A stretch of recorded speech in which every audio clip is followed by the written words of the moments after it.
2 months ago, Jerry from Scythe contacted me and offered to aid me in my never-ending quest to round up the best Ultra Mini ITX coolers.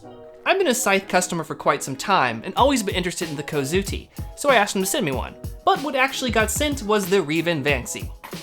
Although launched in 2009, Riven's kind of a new name for us here in the United States, but if it's a sister brand with Scythe, I figured it must make some pretty good stuff. Now being that Riven is a Taiwanese brand, I'm pretty sure I'm mispronouncing Vanxie, but I think we all can agree it's probably better that I mispronounce it rather than try to pronounce it Hokkien or Mandarin. Vanxie? Sorry guys.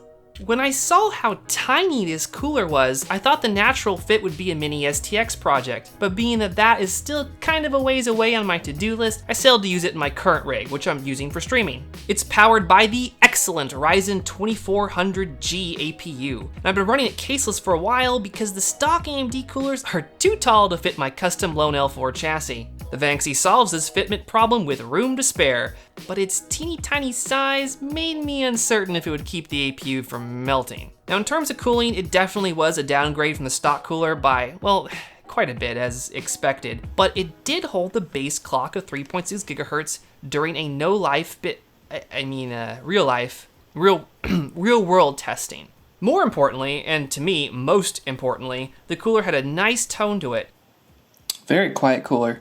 Even under Prime 95, and I totally did not expect it because, if judging by appearances, the fan kinda seemed cheap. But I guess it goes to show you can never judge a book by its garish color. Speaking of garish colors, this cooler cannot dethrone the king in pretty much any category, maybe except price. So for this cooler to make sense, you have to really want that extra $10 in your pocket, or have a motherboard with no room for the NHL9i, like an STX or Micro STX motherboard. This cooler is AM4 and 1155 compatible, so hopefully we have some options for mounting it to these tiny motherboards. And as these motherboards become more prevalent, the Vanxie can be a cool choice. For a detailed review of the Riven Vanxie, check out smallformfactor.net. Happy small form factoring to you guys, and peace.